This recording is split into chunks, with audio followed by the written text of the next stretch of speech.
Assalamualaikum. Very good Good morning to morning. all of you. Welcome to Rise and Shine only on 365 News with me Nadia Khan and Zohaib. Zohaib Hasan, कैसे हैं आप लोग? ठीक ठाक? अपना नाम लेते हुए किस तरह कैसी टोन आती है आपकी? नादिया खान एंड ज़ोहैब हसन। मुझे लगता है मैं किसी और का नाम लेती हूँ और मतलब ये कि somebody, ये तो मैं पता ही है कि नादिया खान कौन है, लेकिन पता है क्या, मुझे हमेशा लगता है इतना अर्सा आप किसी फील्ड में काम करते हैं ना, आपका एक नाम ब्रांड बन जाता है और आप खुद भी उस ब्रांड के लिए काम कर रहे होते हैं देखा जाए तो, और फिर उस ब्रांड की साख का रेपुटेशन मतलब परफॉर्मेंस सारा उसका ख्याल रखते हैं। ऑनेस्टली आपको कुछ अर्से बाद लगता है कि आप एक इदारे के लिए काम कर रहे हैं। बिल्कुल मुझे लगता है मैं एक इदारे के लिए काम कर रही हूँ। हम एक इदारे के लिए तो काम कर रहे हैं, लेकिन आप अपने अंदर भी एक जो है ना अपनी रेपुटेशन के लिए भी काम करते हैं। ये बात बहुत अच्छी की आपने, इसीलिए आप तैयारी भी करते हैं, मेहनत भी करते हैं। ऑनेस्टली तो मैं अपने आप को देख रही होती हूँ कि यार एक नाम जो बनाया है उस नाम के लिए फिर आपने ख्याल करना होता है। तो बहुत अच्छा ख्याल कर रही हैं आप। मैं नहीं, मुझे लगता है एक ब्रांड है, एक नादिया खान भी, मतलब जो भी कोई भी आर्टिस्ट हो या कोई भी शख्स अपनी किसी फील्ड में कितने अरसे से काम कर रहा हो तो वो खुद से एक अदारा उसका नाम बन जाता है, उसको ख्याल करना चाहिए। क्या बात है। अच्छा, तो ये तो हमने बात करते, अपनी तो बात हमारी होती रहती है, आपके साथ भी बात होती रहती है चिट्चा, लेकिन एक न्यूज़ भी है,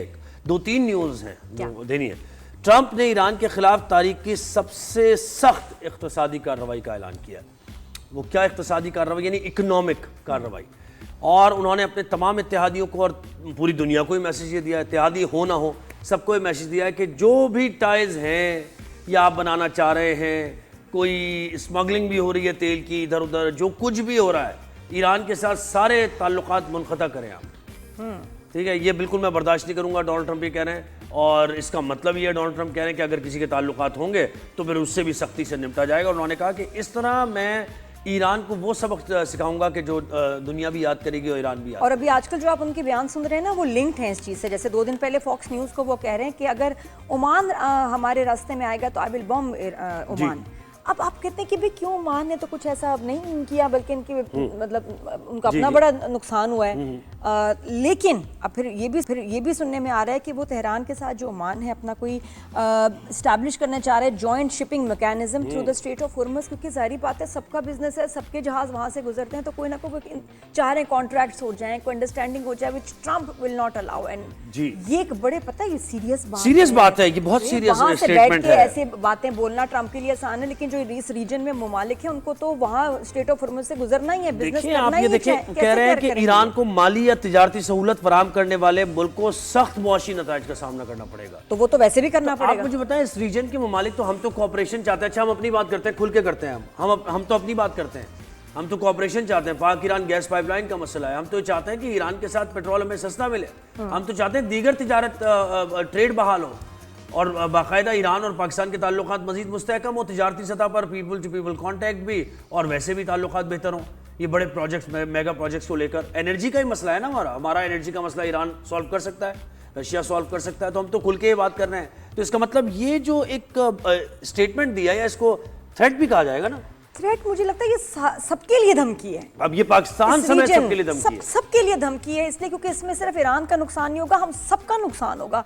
और ये कैसे कोई कह सकता है वहाँ बैठ के अपने मुल्क को कोई इफेक्ट नहीं होगा, इफेक्ट यहाँ होगा, आप यहाँ बैठ के कहें जी आप बिजनेस इससे नहीं करेंगे, नहीं उससे नहीं करेंगे, ये बात तो शदीद गलत है, बिल्कुल गलत जी। ये अब ये नई एक हिकमत अमली है, क्योंकि देखें ना, और हमने इस पीस प्रोसेस में कितना हमने कंट्रीब्यूट किया। सबसे ज्यादा तो पाकिस्तान का किरदार है इसमें कि दुनिया को, खित्ते को, यूएस को भी नुकसान से बचाया हमने, ईरान को भी नुकसान से बचाया।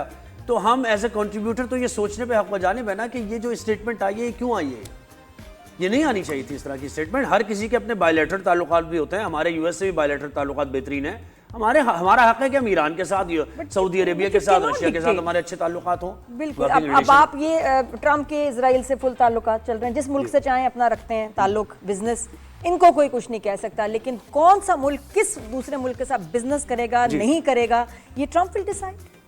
अच्छा, एक और खबर है नादिया, वो आप भी डिस्कस कर रही थी। पाकिस्तान ने अमरीकी सफ़ीर बराए भारत के जम्मू कश्मीर से मुताल्लिक़ बयान पर शदीद एहतजाज किया। पाकिस्तान ने तो एहतजाज किया और दफ्तर ख़ारिजा नाज़िम उल उमूर को तलब करके एहतजाजी मरासला भी दिया। तो मकबूजा कश्मीर से मुताल्लिक़ भारत के सफ़ीर का बयान, भारत के जो सफ़ीर भारत में जो तैनात है अमरीका के सफ़ीर, उनका मकबूजा कश्मीर से मुताल्लिक़ बयान, तो इतना खैर ज़िम्मेदार बयान उन्होंने दिया, ये भी हैरत अंगेज़ कुछ बात है। बिल्कुल, not caring about the consequences. और फिर जो हमारे टाइज हैं और जो हम लोगों ने, जो हमारा रोल हमने प्ले किया है, उसमें इंडिया का तो कोई रोल नहीं था। बल्कि ट्रंप बड़े बड़े खिलाफ ही नजर आया, और इंडियन मीडिया ट्रंप के खिलाफ इतना बोला है, और आप वहां जाके उनके फेवर में बात कर रहे हैं। और ये कौन सी गेम्स हैं भाई? और कश्मीर का देखें मसला पाकिस्तान का मौक़िफ़ है, यूएन की करारदादों के मुताबिक हल करवा दें आप, इसमें ऐसा क्या मसला है? हमारा तो स्टेटेड मौक़िफ़ है, और हम कोई वैसे हम तो इखलाकी सिफारती और सियासी हिमायत कश्मीरियों की जारी रखेंगे हम, क्योंकि उन पर जुल्म सितम हो रहा है। और एक डिस्प्यूटेड, हम तो हमेशा से ये कहते हैं कि भाई आप आए, मसला कश्मीर बायलैटरल हम एक दूसरे से मिलकर चले हल कर लें, हम दोनों, अगर इंटरनेशनल आप लोगों को नहीं मानते। इसी से शुरू करेंगे, पूछेंगे भी डॉक्टर मुनव्वर जी जी डॉक्टर मुनव्वर हुसैन साहब ने हमें ज्वाइन किया, आयर एक्सपर्ट है। अस्सलाम वालेकुम, गुड मॉर्निंग डॉक्टर मुनव्वर, कैसे हैं आप?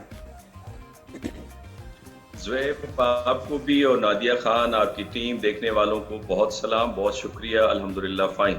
Thank you sir. जी सर, ये बताएं, तो बड़ी डिस्टर्बिंग बात है कि क्यों वो वहाँ जाके ऐसी बात करेंगी जब इंडिया का बताया कोई ऐसा रोल नहीं था इस पूरे जंग में, पाकिस्तान ने इतना पार्ट प्ले किया है, और फिर ऐसी सेंसिटिव बात जाके वहाँ कर देना, वाई?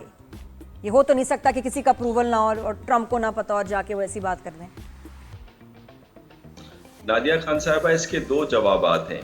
एक जवाब तो ये है कि अमेरिकन पॉलिटिकल अथॉरिटी और मिलिट्री अथॉरिटी, इन दोनों में मुझे ब्रेक डाउन नज़र आता है, और जब मैं ब्रेक डाउन की बात करता हूं तो उसका एविडेंस ये है कि जनरल एडमिरल कूपर जो सेंटकॉम को कमांड कर रहे हैं, वो एक बयान दे रहे हैं ईरान की जंग के हवाले से, जबकि सेंटकॉम के जो चीफ हैं जनरल डैन कैन, वो दूसरी बात करते हैं। इसी तरीके से प्रेसिडेंट ट्रंप एक बात कर रहे हैं गजा के ऊपर और लेबनान के ऊपर, जबकि उनके जो सफीर हैं इजराइल के अंदर, वो दूसरा बयान देते हैं। इसी तरीके से प्रेसिडेंट ट्रंप तारीफ करते हैं फील्ड मार्शल की और प्राइम मिनिस्टर की, और साथ में उनके सफीर जो हैं इंडिया में, वो कुछ और बयान देते हैं। प्रेसिडेंट ट्रंप कहते हैं कि मैं सुलह करवाना चाहता हूं और कश्मीर पे मीडिएशन करवाना चाहता हूं, जबकि उनके सफीर कहते हैं ये इंडिया का हिस्सा है। इंडिया का हिस्से का मतलब ये हुआ कि तो मीडिएशन की तो फिर जरूरत नहीं है। एक तो ब्रेक डाउन नजर आता है। दूसरा इसका जवाब ये है, जो मेरी अजम्पशन है, शुरू से मेरा थीसिस है, वो ये कि जिस दुनिया में हम रह रहे हैं उसका पोल ए जिसको अमेरिका लीड कर रहा है, उसमें उसके strategic partners India, Israel, Somaliland, UAE, Bahrain, Greece और साइप्रस हैं।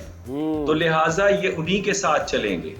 और जो प्रेसिडेंट ट्रंप ने जो मोदी के खिलाफ स्टेटमेंट्स दी थी, वो इसलिए दी थी कि ये प्रेसिडेंट ट्रंप की अपनी पर्सनैलिटी कैरेक्टरिस्टिक है कि वो जिसको नहीं पसंद करते या उनकी मर्जी के मुताबिक नहीं कोई चलता, तो उनको वो लताड़ना शुरू कर देते हैं। तो लिहाजा ये अमेरिका के इंस्टीट्यूशनल लेवल पे नहीं था। इंस्टीट्यूशनल लेवल पे वही पोल ए को जिसे अमेरिका लीड कर रहा है, उसमें वो अपने स्ट्रेटेजिक पार्टनर्स के साथ चल रहे हैं। उसकी छोटी सी मिसाल आपको दे देता हूं। गजा पे अगर board of peace president Trump ने बनाया है, लेकिन जो अमेरिकन इंस्टीट्यूशन है इंक्लूडिंग कांग्रेस, वो तो ये चाहता है कि इजराइल के साथ इंटीग्रेटेड डिफेंस सिस्टम हो और सेंटकॉम को खत्म करके अमेरिकन CIA उस रीजन की और जो मिलिट्री है वो इजरायली प्राइम मिनिस्टर के अंडर दे दी जाए। तो इसका मतलब ये हुआ कि वो जो डिफेंस डॉक्यूमेंट 1960s में अमेरिका में लिखा हुआ है कि इजराइल उनकी स्ट्रेटेजिक पोस्ट है, उससे वो पीछे हटने को तैयार नहीं। तो चीजें बड़ी वाज़ेह हैं इस हवाले से। तो इसका मतलब ये है कि वही आप कह रहे हैं ना कि हम कह रहे थे कि नए ग्रुप्स बन सकते हैं दुनिया में, अभी ऐसा कुछ नहीं है।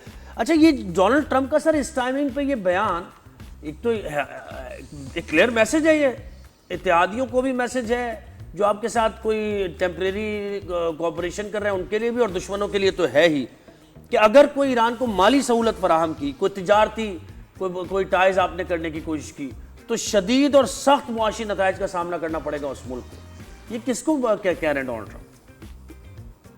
ज़ुहैब हसन साहब, प्रेसिडेंट ट्रंप जो है अमेरिका की तारीख में नॉर्मली है। 80 दहाइयों के अंदर अमेरिका ने जो अपनी पावर को बिल्ड किया है, technology, military hardware, soft power, American credibility, उसको इस वक्त शदीद नुकसान पहुंचा है प्रेसिडेंट ट्रंप की पॉलिसीज की वजह से। मिसाल के तौर पे माजी में प्रेसिडेंट ट्रंप के जगह पे जो भी प्रेसिडेंट्स आए हैं उनके प्रोमिसेस पे इत्तेहादी यकीन रखते थे और एडवाइजरीज उनके थ्रेट पर भी अकीदा रखते थे कि ये कुछ करेंगे। लेकिन प्रेसिडेंट ट्रंप की अब एक सिलसिला आपको नजर आता है। मिसाल के तौर पे जर्मनी के केस पे उन्होंने कहा मई के अंदर कि 5000 ट्रूप्स को जर्मनी से हम छुड़वा रहे हैं, और फिर उसी मई के अंदर उन्होंने कहा कि और भी हम डिफेंस कटिंग कर रहे हैं यूरोप के अंदर, लेकिन फिर हमने देखा उसी महीने में 4000 ट्रुप्स जो है पेंटागन ने प्लान किया कि वो पोलैंड में जाके डिप्लॉय करेंगे, जिसको प्रेसिडेंट ट्रंप ने कहा कि 5000 ट्रुप्स हम डिप्लॉय करेंगे। इसी तरीके से फिर आप देखें ये वो क्रेडिबिलिटी है जिसके बायस कनाडा ने रीथिंक करना शुरू किया कि F-35 अमेरिका से हम खरीदें या ना खरीदें। साउथ कोरिया जो है वो इस वक्त नेटो को दूसरा बड़ा सप्लायर बन के उभरा है और नेटो वो चीजें अमेरिका से नहीं बाय कर रहा। खुद गल्फ के अंदर जो एयर डिफेंस सिस्टम है वो इस वक्त साउथ कोरिया ज्यादा बेच रहा है बिकॉज पेट्राइट सिस्टम के बदले में वो ज्यादा सस्ता है। तो अमेरिकन जो क्रेडिबिलिटी उसका नुकसान हुआ है और यही वो वजह है कि इत्तेहादी फिर खामोशी से एक अपनी दुनिया आबाद कर रहे हैं और उसी का शाखखाना ये पाकिस्तान, सऊदीया, तुर्की डिफेंस फैक्ट भी आपको नजर आ रहा है और ये यहां तक रुकेगा नहीं, ये मजीद फैलेगा। और वजह सिर्फ ये है कि जो आप एक छोटी तारीखी आपको मिसाल दे दूं, प्रेसिडेंट डिगाले थे फ्रांस के, वो अमेरिका के बहुत ज्यादा तनकीद करने वाले प्रेसिडेंट थे, वो रेवोल्यूशनरी थे। लेकिन जब प्रेसिडेंट कैनेडी ने उनको अपने पर्सनल जो स्टेट सेक्रेटरी थे उनके एचिसन, उनको भेजा विद रिकनाइसेंस जो पिक्चर्स थी क्यूबन मिसाइल की जहां पे सोवियत यूनियन इंस्टॉल कर रहे थे, तो डी गाले ने उनको साइड पे किया। उन्होंने कहा कि प्रेसिडेंट के जो वर्ड्स हैं वो मेरे लिए काफी हैं। लेकिन आज ये अनइमेजिनेबल है। जून के अंदर प्रेसिडेंट ट्रंप ने 38 बार कहा कि ईरान के साथ डील हमारी हो गई है। जी जी बिल्कुल। और ईरान कंसिस्टेंटली कहने लगा कि बातचीत तो आगे चल नहीं रही। तो सवाल ये है कि जो आज जिस सैंक्शंस की वो बात कर रहे हैं, क्या दुनिया इस पे अकीदा रखेगी? बिकॉज अलाइज को थ्रेट करते हैं, कंसेशन एक्सट्रैक्ट करते हैं, दोबारा थ्रेट करते हैं। तो अब अलाइज के सामने जो डायलेमा है कि क्या प्रोमिसेस को फुलफिल किया जाएगा, क्या जो एग्रीमेंट आज किए जा रहे हैं वो कल सरवाइव होगा, क्या ट्रूप्स मजीद हमारी तरफ आएंगे या हमसे निकाले जाएंगे। डॉक्टर साहब ये है ना तो इस कि वक्त अनसर्टेनिटी, जब ये बार बार बयान बदलते हैं, ये तो यू ओन नथिंग, और कल को आप कहें मैं तो ये कहा नहीं था, या अगर हो जाए तो ये तो देखो मैंने कहा था। सबसे इजी है कंफ्यूज करना। लेकिन आप मुझे बताइए ट्रंप का साउथ कोरिया को लेके कि जो उनकी फौजी मशकें होनी है, 2 घंटे पहले उन्होंने कहा नहीं जी हम तो नॉर्थ कोरिया को नाराज नहीं करना चाहते, इसलिए हम बड़ी लिमिटेड सी मशकें जो हैं करेंगे 2 घंटे जी। और नॉर्थ कोरिया के उनसे मुलाकात कोरिया जी ये क्या चल रहा है कि जो नॉर्थ कोरिया को खुश करना चाह रहे हैं, साउथ कोरिया से खराब करना चाह रहे हैं, फिर ओमान के लिए भी धमकी दे रहे हैं कि जी ओमान अगर हमारे रास्ते में आया तो हम जो है बॉम्ब डाउन कर देंगे ओमान को। ये क्या है सब? ओमान ने तो कुछ किया भी नहीं, उनका तो अपना इतना नुकसान हुआ है इस जंग में।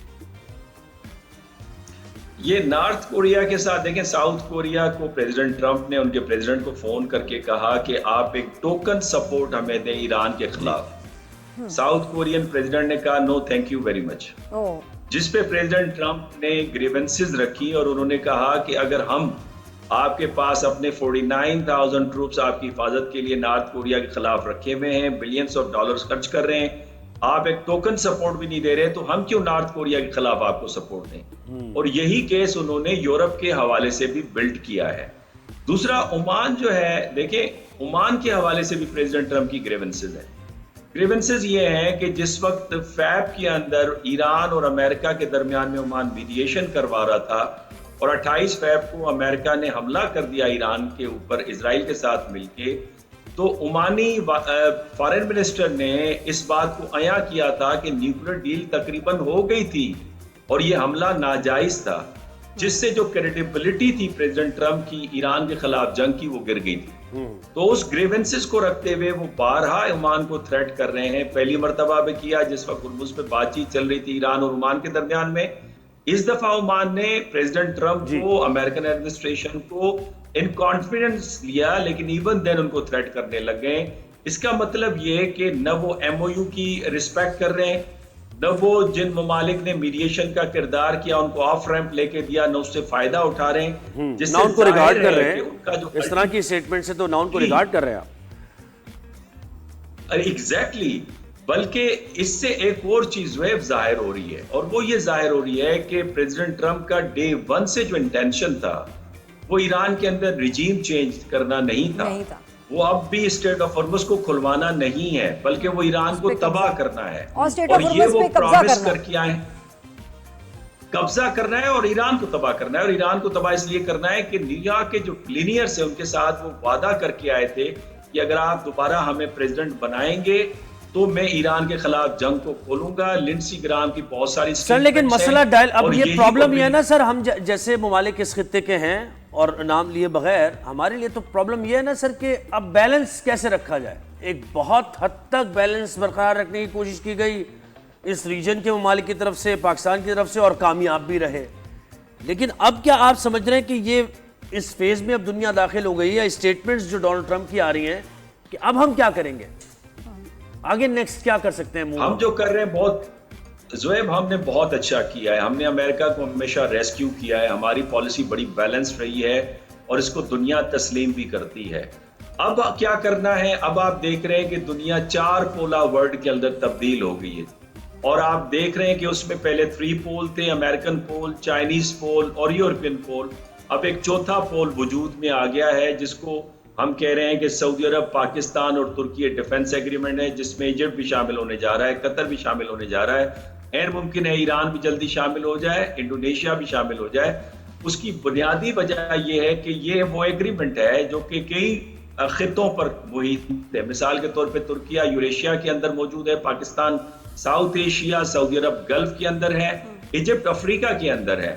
दूसरा ये कि ये वो पोल है जिसको दुनिया की तरफ देखने की जरूरत नहीं है, दुनिया को इसको देखने की जरूरत है, बिकॉज इसके पास अपने ऑयल एंड गैस रिसोर्सेज हैं जो इंडस्ट्री को फीड कर सकते हैं। दुनिया को वो जरूरत है, इनको दुनिया से लेने की जरूरत नहीं है। दूसरा ये कि यहाँ पे दुनिया के अहम तजारती चोक्स गुजरते हैं, वाटरवेज गुजरते हैं, बाबुल मंदब यहाँ पे है, स्विस कैनाल यहाँ पे है, स्ट्रेट ऑफ हॉर्मुज यहाँ पे है, और ये दूसरों के मोहताज नहीं है, दूसरे इनके मोहताज है। तो ये पूरा पोल बनते नजर आ रहा है और ये खामोशी के साथ हो रहा है। कहाँ ये जा रहा है? रशियन इंटेलिजेंस ये मैं आपको बता रहा हूँ, ये पहली मरतबा आपके प्रोग्राम पे ये डिक्लेयर कर रहा हूँ बताएं। ये रशियन इंटेलिजेंस या उनकी अंडरस्टैंडिंग ये है कि ये अमेरिका के ईमा पे हो रहा है, ये जिसके भी ईमा पे हो। लेकिन चाइना का वेलकम करना, रशिया का इसको कंस्ट्रक्टिव डेवलपमेंट करार देना, ये इस बात की गम्माजी कर रहा है कि ये आखिरकार दुनिया अपने अरेंजमेंट्स कर रही है और जो डिपेंडेंसी है अमेरिका पे वो खत्म कर रही है। जी, बहुत शुक्रिया डॉक्टर बहुत, बहुत अच्छा। आपने ऐसे लग रहा था कोई मास्टर क्लास हो जी, रही, जबरदस्त ऐसा कोर्स हो गया। हाँ, थैंक यू सो मच। लेकिन आप ये देख लें कि जहां ट्रंप से आप कोई उनको इख्तिलाफ किसी से हो जाए तो वो छोड़ते नहीं, दिल पे रख के ना। इसलिए पाकिस्तान के लिए कितना मुश्किल है इस सबको लेके चलना, और अभी तक सो फार कोई ऐसी बात हुई नहीं जिससे उनको कोई खास तकलीफ हो। लेकिन वो इत्तेहाद उससे कह रहे हैं कि एक अच्छी एक उम्मीद है। उस पे बात ब्रेक के बाद में ब्रेक के बाद एक ब्रेक लेना, ब्रेक के बाद कीप वाचिंग।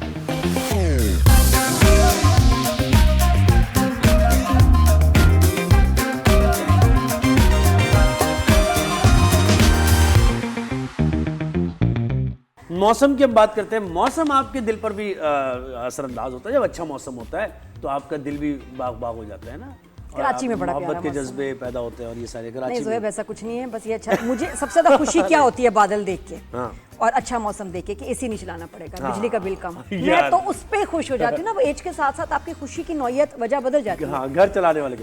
खैर, लेकिन ये कि अच्छे मौसम की हम ये बात कर रहे हैं, लेकिन जब ये बारिश ज़हमत बन जाती है और कंटिन्यूसली हो रही होती है, जैसे इस्लामाबाद और रावलपिंडी में हो रही है, तो वहाँ बहुत लोगों को परेशानी है, बहुत मुश्किल है। और हम परेशानी की बात भी थोड़ा सा ऐसे आगाज़ करते हैं, आपको पता है, तो इसको माइंड नहीं करना, अपने हंसते मुस्कुराते हुए करते हैं। लेकिन खैर, रावलपिंडी, इस्लामाबाद समेत पंजाब के मुख्तलिफ शहरों में मूसलाधार बारिश हो रही है।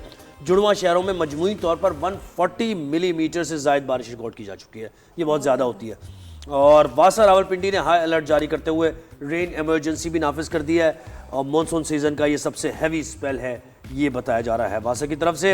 21 अगस्त तक लाहौर, रावलपिंडी, मरी, गलियात, चेहलम, चकवाल, ये देखिए आप मनाजिर देखें आप। अच्छा, लास्ट ईयर वही हुआ था कि इतनी फ्लडिंग हुई थी फिर उसके बाद कंट्रोल करना देखें ना कितना मुश्किल हो जाता है, और ये हर साल होता ही है। बिल्कुल ऐसे ही है। तो अब ये वही डिप्रेशन जहाँ होता है, और ख़ास तौर पे अब कंट्री साइड तुमने देखा है कि बहुत डिप्रेशन की जगह हैं, यानी पूरी पूरी आबादियाँ ऐसे बनी हुई हैं कि जहाँ नशेबी इलाकों में है। तो जब पानी का रेला आता है तो घर भी तबाह करता है, फिर लोगों को निकलने का मौका भी नहीं मिलता। तो ये देखिए ना, नाले कितने बिल्कुल ओवरफ्लो के करीब सूरत हाल बन रही है। और बारिश ऐसी चीज़ है, जब थोड़ी बहुत होती है, मूड अच्छा होता है, जब रुकती नहीं ना डिप्रेशन जी। बनाती है। डिप्रेशन इतनी शदीद हिट करती है फैमिलीज़ को, जी। गुस्सा आता है, मायूसी होती है, लोग रोने शुरू हो जाते हैं। तो प्लीज़ अभी इस वक्त अपना ख्याल रखिएगा। आपके आई नो बहुत सारे काम जो हैं हो नहीं पा रहे होंगे, इसकी ऐसी कैफियत है, बारिश आपको करती है डिप्रेस। जी।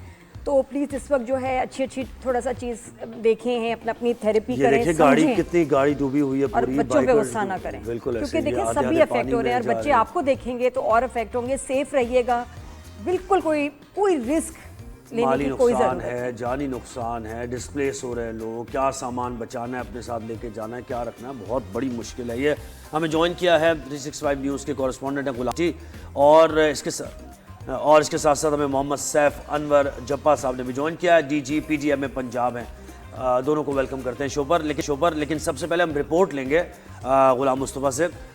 बताइए क्या इस वक्त सूरत हाल है, आंखों देखा हाल क्या है, इंतज़ामिया ऑन फील्ड नज़र आ रही है, एहलकार मौजूद हैं, कितनी अमला है जो काम कर रहा है, कितने लोग डिस्प्लेस होने का ख़तरा है, ज़रा अहवाल दीजिए।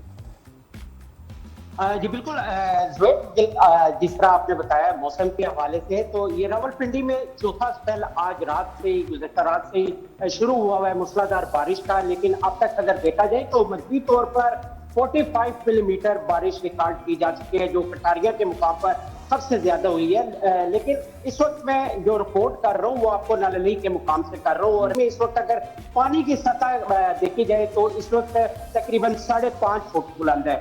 लेकिन जब नालली में पानी की सतह, बारिश का स्पेल ज्यादा होता है, बारिश ज्यादा होती है, तो उसके बाद नालली में पानी की सतह बुलंद होने से जो नशेबी इलाके हैं वो ज़रियाब आते हैं।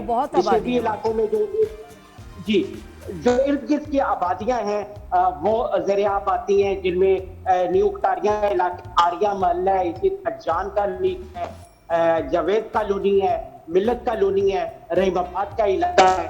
लेकिन जिले इंतजामिया और वासा की जानिब से बड़े बड़े दावे किए जाते हैं ज़ुएब के नाला मूनसून से कल हमने सफाई की, लेकिन करोड़ों रुपए खर्च करने के बावजूद भी देखा जाता है कि हर साल नाला बिफरता है, लोगों के घरों में पानी दाखिल होता है, बच्चों का जहेज तक तबाह और बर्बाद हो जाता है। लेकिन इस वक्त भी अगर मौजूदा सूरत हाल की बात की जाए तो ना वासा की टीमें कहीं नजर आती हैं और ना जिला इंतजामिया कहीं नजर आती है। जिला इंतजामिया सिर्फ प्रेस रिलीज तक या फोटो सेशन तक जरूर होती हैं, लेकिन जो फील्ड में काम है उस तरह नजर नहीं आता। लेकिन अगर बात हम रेस्क्यू की, तो रेस्क्यू की टीमें 24/7 जो फील्ड में मौजूद होती हैं, वो छोटे बड़े नाले रावलपिंडी के करीब है, वहां पे वो डिप्लॉयड की हुई हैं रेस्क्यू की टीमें। अब कल जो बारिश कल हुआ जिसमें 147 से ज्यादा मिलीमीटर बारिश रिकॉर्ड की गई थी शमशाबाद के मुकाम पर,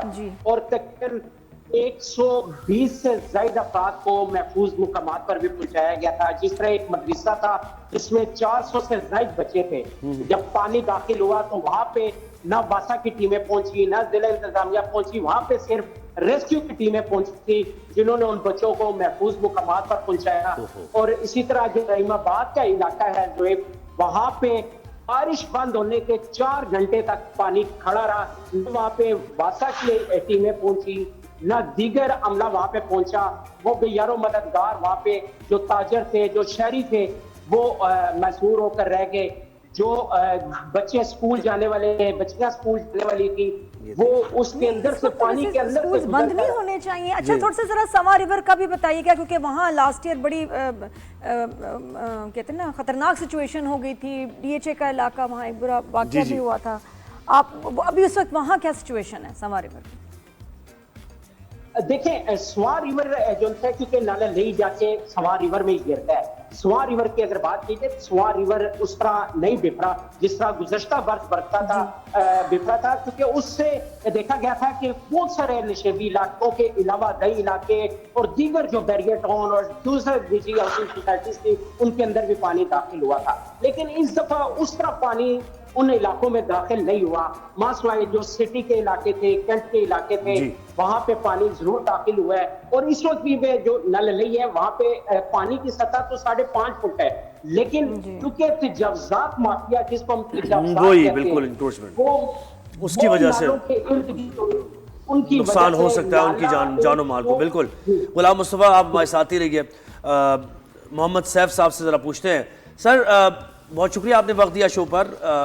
इस वक्त पीडीएम में पंजाब कितना मुतहर्रिक है, कहाँ कहाँ कौन से इलाके ऐसे हैं जहाँ आप ज़्यादा फोकस कर रहे हैं, और रावलपिंडी की एक्चुअल सूरत हाल आप तक क्या रिपोर्ट हो रही है? आपका बहुत शुक्रिया। देखें, रावलपिंडी में पिछले 2 दिन में जिस तरह आपके करस्पॉन्डेंट भी बता रहे थे, मैसिव रेन थी, और जो पीडीएम ने डेटा कंसोलिडेट किया और हम लाइव डेटा कंसोलिडेट करते हैं, 301 मिलीमीटर तक बारिश हुई है पिछले 2 दिनों में रावलपिंडी में, और ऊपर कैचमेंट एरिया में। वो छोटी बारिश नहीं है, और डेफिनेटली जब कैचमेंट एरिया में बारिश होती है और ऊपर आप जिस तरह का टोपोग्राफी है पोठोहार रीजन का, तो फ्लैश फ्लड जो है वो नाला लई में आता है, और कटारियाँ और आगे गवार मंडी 2 ऐसे पॉइंट्स हैं जहाँ गेजेस लगी हुई हैं और उसको मेजर किया जाता है। और गेजेस जैसे वो राइज होता है तो उसी तरह अलर्ट लेवल भी साथ साथ इशू करती है डिस्ट्रिक्ट एडमिनिस्ट्रेशन और वासा।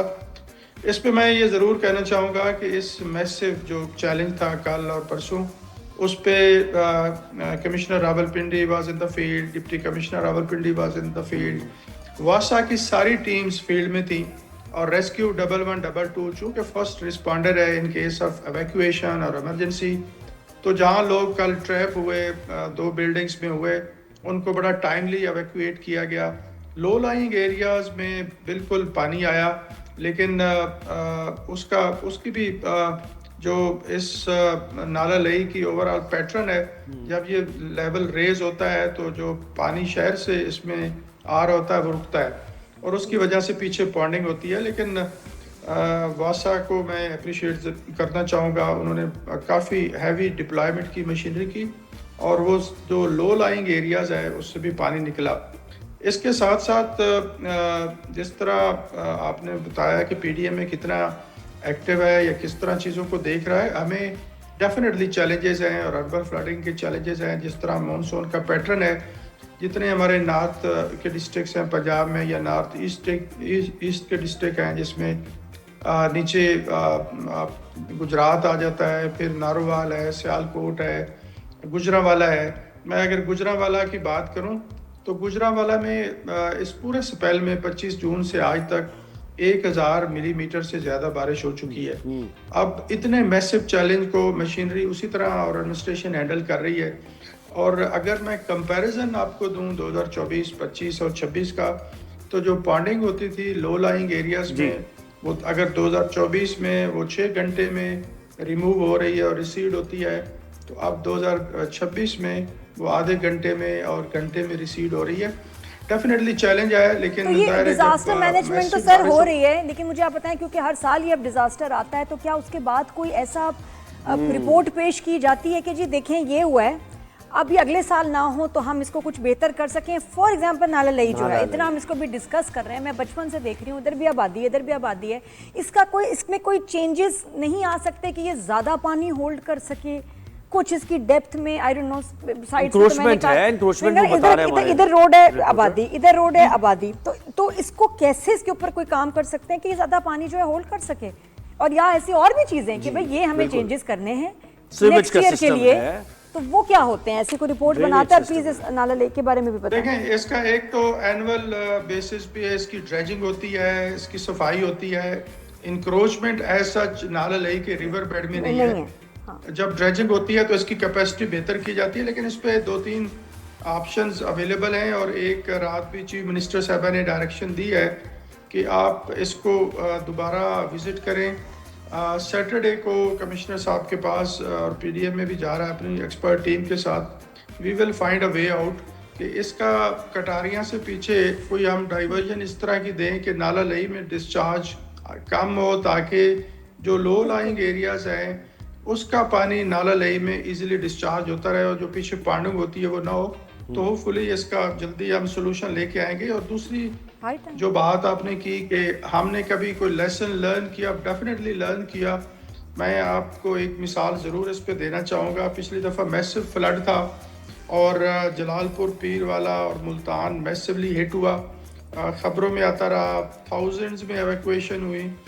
लेकिन इस दफ़ा उन लेसन्स को लर्न करते हुए गवर्नमेंट ऑफ पंजाब ने और चीफ मिनिस्टर साहबा ने वहाँ फंड्स दिए और रिकॉर्ड मुद्दत में पिछले 6 माह में वहाँ 2 फ्लड प्रोटेक्शन बंद बने हैं और 3.2 बिलियन के वो बने हैं। 20 किलोमीटर उन दोनों की लेंथ है। तो डेफिनेटली जब चैलेंजेस आते हैं उससे तो ऐसा कुछ ये वाटर हार्वेस्टिंग के लिए भी कुछ किया गया है? कितना पानी है इसको हम जमा करें तो वो उसके भी कोई स्कीम्स प्लान्स कुछ वाटर हार्वेस्टिंग पानी को हम रख लें? जी उस पे भी एक स्टडी हुई है, बल्कि कल भी इस पे सीनियर मिनिस्टर साहब ने एक मीटिंग ली है। इस पे एक बड़ी हाई पावर्ड कमेटी बनी है, बहुत सारे सॉल्यूशंस लेके आ रहे हैं और अगले 2 वीक में उन सॉल्यूशंस को फॉर्म अप किया जाएगा और उसमें इरिगेशन डिपार्टमेंट अपने तौर पे काम करेगा, उसमें एग्रीकल्चर डिपार्टमेंट अपने तौर पे काम करेगा। जो लोग डिस्प्लेस हुए हैं उनके लिए कोई इंतजाम किया गया है और वो वापस कब आ सकते हैं घरों को? बहुत से घर तो टूट गए हैं, उसके लिए भी कोई प्लान होगा जाहिर है? नहीं, डिस्प्लेस एज सच अगर आप पिंडी की बात करें तो टेम्परेरी एवैक्यूएशन हुई थी, कोई डिस्प्लेस नहीं हुआ, लोग अपने घरों में ही हैं। और कुछ स्ट्रक्चर्स इस पूरे मानसून सीजन में गिरे हैं तो उनको जो गवर्नमेंट की पॉलिसी है उसके मुताबिक कंपनसेट किया जाएगा। सही है। मुस्तफा आप बता दें जाते जाते कि महकमा मौसमियात क्या कह रहा है, कितनी मजीद बारिशें होंगी पिंडी इस्लामाबाद? जी सुहेब, बिल्कुल महकमा मौसमियात की जानिब से मजीद बारिशों की भी पेशेंगोई की गई है। वैसे तो उन्होंने 21 अगस्त तक कहा था, लेकिन देखा जा रहा है कि मजीद बारिशें जो है वो मुतवक्को है। लेकिन जिस तरह इन्होंने बताया कि रावलपिंडी में वासा ने बड़ा काम किया है। वासा ने देखें काम करना और फील्ड में नजर आना बड़ा फर्क नजर आता है। फील्ड में हम हर उस मुकाम पे गए हैं, फौजी कॉलोनी में गए हैं, रहीमाबाद के इलाके में गए हैं, मिल्लत कॉलोनी में गए हैं। वासा की टीमें हमें नजर आई हैं सिर्फ मरी रोड पर या आपको ग्वाल मंडी नाललई के मुकाम पर। जो अंदरूनी इलाके हैं जिस तरह फौजी कॉलोनी है, दीगर इलाके हैं, वहां पे शहरियों ने अपनी मदद आपके तहत की है। इसमें वासा की कोई कारकर्दगी नहीं है कि वासा को हम कहें कि जी वासा ने बहुत अच्छा काम किया है। वासा ने कोई अच्छा काम नहीं किया। आप लोगों से कहें, देखिए आप तो फील्ड पर मौजूद है बिल्कुल, और हमारा काम है सवाल करना, लोगों से भी कहें पूछें वीडियोस में कि कहाँ है, क्या पता हो नजर ना आ रहे हो। जी बहुत शुक्रिया गुलाम मुस्तफा बख्शी, आपने हमें रिपोर्ट किया, और मोहम्मद सैफ अनवर साहब आपने वक्त दिया पीटीएम में। लेकिन देखिए बात ये है कि अंदरून इलाके वहाँ इंतजामिया नहीं जाती है, ये सही बात कर रहे हैं। और क्योंकि होता है कि फुटेज बनती है बाहर इलाकों में रोड पर तो काम कर रहे होते हैं, लेकिन जो ज़्यादा मुतासर इलाके हैं वहाँ पर इंतजामिया नज़र नहीं आती और वो नज़र नहीं आई है। और हर साल की ड्रिल है, हर साल की प्रैक्टिस है, फिर भी मैनेज नहीं हो पाता। अजीब बात। एक ब्रेक लेते हैं, ब्रेक के बाद वापस आएंगे, कहीं जाएगा हमारे साथ।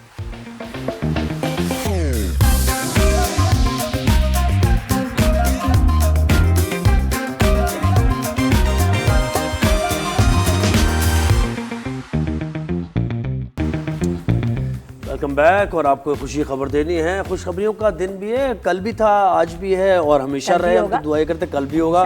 तो पाकिस्तान की जनाब पहली लूनर रोवर, यानी क्या होती है ये? चांद गाड़ी होती है। रोवर तो मतलब हुआ तो गाड़ी है, चांद गाड़ी होती है ना। लूनर रोवर उसके नाम का सरकारी तौर पर नाम का ऐलान कर दिया है। अच्छा, इसके लिए क्या हुआ था कि इसके लिए लोगों को यानी ओपन ये वो था कि भाई आप अपना नाम भेजें, सजेस्ट करें, और अगर आपका नाम सेलेक्ट हुआ, अच्छा लगा, तो फिर आपको इनाम भी मिलेगा। तो इनामात भी दिए गए। पाकिस्तान की पहली चांद गाड़ी का सरकारी नाम जिना 1 रखा गया। कायद आज़म मोहम्मद अली जिना के नाम पर जिना 1 रखा गया। बहावल नगर के 17 साल तैयब करीम हैं, उनकी तजवीज़ में 4000 नामों में से मुंतखब हुई। 4000 नाम आए थे और उसमें शॉर्टलिस्ट हुआ इनका नाम, और फिर 7 अफराद ने जिना खैर नाम तजवीज़ किया था, लेकिन जिना 1 जो है वो एक नंबर डालने से ना, तो वो जरा वो साइंस टेक वो चीज़ उसमें आ गई, तो सुनने में बड़ा अच्छा लग रहा है। बिल्कुल ऐसे ही है। तो जनाब अभी जिना 1, और अब चेयरमैन स्पाक को ये कह रहे हैं कि जिना 1 का नाम कायद आज़म मोहम्मद अली जिना को खिराज अक़ीदत हमने पेश किया है, और ये पाकिस्तान के आज़म, तरक्की और नए खलाई उफ़क़ की अलामत भी है। और आपको पता है कि हमारे जो मिशंस जाते हैं, खलाई मिशंस जाते हैं, तो उसमें हमारे ये सवालात रहते हैं एक आम आदमी के जो टेक्नोलॉजी से और इससे ज़रा मुतारिफ नहीं है, एस्ट्रोलॉजी और ये सारी चीज़ें, और दुनिया में फल्कियात का निज़ाम और ये सारा क्या चल रहा है, मून, चांद और सूरज। और हमें ये लगता था कि पाकिस्तान तो स्पेस रिसर्च पे कोई काम नहीं कर रहा होगा। ऐसी बात नहीं है, बड़े सालों से काम हो रहा है, क्वाइटली हो रहा है, और अब हमें नज़र आ रहा है कि जी ये इनकी काबिशें कैसे रंग लाई हैं। जी। और तो इससे पहले भी स्पेस मिशन हमारे गए, तो वो रिसर्च एंड डेवलपमेंट में बहुत काम आते हैं। फिर उसके बाद ये आपके जो मौसमी तब्दीली है, इसके लिए जो डेटा मददगार होता है। फिर इसके साथ साथ जो फ्लड के मामला आते सारे, फिर क्लाइमेट चेंज का जो मामला है, तो ये सारा डेटा कलेक्शन होती है और उसकी बुनियाद पर वो असिस्ट करता है यहाँ इंतज़ामिया को, ताकि वो प्रीएम्प्टिव मेजर्स लें और आने वाली आफात से भी निपटे। फिर एग्रीकल्चर में डेवलपमेंट को लेकर ये सारे स्पेस मिशन जाते हैं। तो चांद पर हमारी गाड़ी जाएगी और इस गाड़ी का नाम है जिना 1, सरकारी तौर पर ऐलान होता है। वंडरफुल, बड़ी बात है माशाल्लाह। देखिए कौन सा ऐसा काम है जो हम लोग नहीं कर सकते। बड़ा ज़रूरी है कि टेक में, साइंस में, रिसर्च में, इसमें इन्वेस्ट किया जाए। इसमें जो है बच्चे जो हैं वो आला तालीम हासिल करें और इन्वेंशंस करें, डिस्कवरीज करें। राइज एंड शाइन की गाड़ी जो है अभी ब्रेक तक पहुंची है, ब्रेक के बाद हम वापस आते हैं। अरे बड़ी कमाल बात बताऊंगी आपको ब्रेक के बाद, खास तौर पे पेरेंट्स के लिए जो शर्मिंदा हो जाते हैं जब बच्चों का होमवर्क देखते हैं ग्रेड 1 का और उनको समझ कुछ नहीं आती, क्या करें, उनके लिए गुड न्यूज़।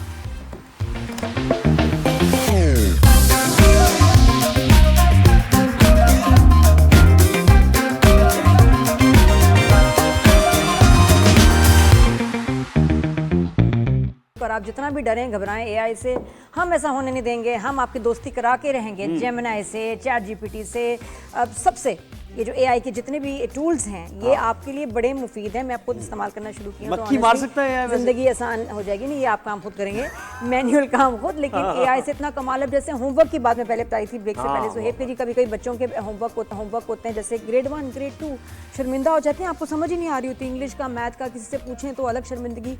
अब बड़ा आसान हो गया, मुझे पता नहीं था लेकिन ये एक्सीडेंटली मैंने किया। मैं जेमिनी बहुत यूज़ करती हूँ। मैंने किनू के होमवर्क की ना ऐसे जो है पिक्चर ली, पिक्चर लेके मैंने जो क्वेश्चन था उसके बाद उस पर प्रॉम्प्ट दिया सॉल्व, और सारा आ गया कि किस तरह करना है, इतनी प्यार से, इतनी आसानी से। और अब मैं उसको होमवर्क करा सकती हूँ बड़ी इजीली। और देखिए होमवर्क बताना और बात है, होमवर्क कराना यानी आप खुद लर्न कर रहे हैं पहले। हाँ, पहले खुद तो समझ आए ना, पहले खुद को समझ आए, लेकिन हमें ही नहीं आती थी तो हम हेल्प नहीं करा पाते थे। अच्छा, ये कुछ मैं वीडियोस देख रही थी एआई पे, बहुत लोग बात कर रहे होते हैं और ऑनलाइन क्या कहते हैं एकेडमीज भी हैं। मुझे बड़ा इंप्रेस किया बियॉन्ड ताहिर एकेडमी के ताहिर साहब ने, क्योंकि बड़े लग रहा है कि ये वाकई एआई यूज़ कर रहे हैं, बड़ा ज़बरदस्त।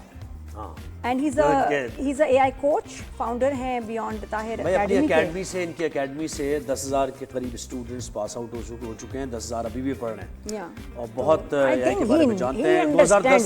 2010 से एआई इस फील्ड से वापस ताहिर, ये और बड़े जबरदस्त आप इनका वेबसाइट जरा ताहिर भाई, अस्सलाम वालेकुम, गुड मॉर्निंग, कैसे हैं आप? गुड मॉर्निंग सर, क्या हाल है आपका? ठीक ठाक, खैरियत से हैं? ठीक ठाक है। कुछ तारुफ रह तो नहीं गया ताहिर भाई? अच्छा, मैं जो है क्या नाम है, बियॉन्ड एकेडमी के अलावा मैं AAA का चेयर हूँ। जो AAA जो है दुनिया की सबसे बड़ी ऑर्गेनाइजेशन है जिन्होंने एक्चुअली एआई को फॉर्म किया है। तो मैं पाकिस्तान का उसका चेयर लीडर भी हूँ। वो क्या मतलब, चेयर लीडर क्या मतलब ट्रिपल क्या?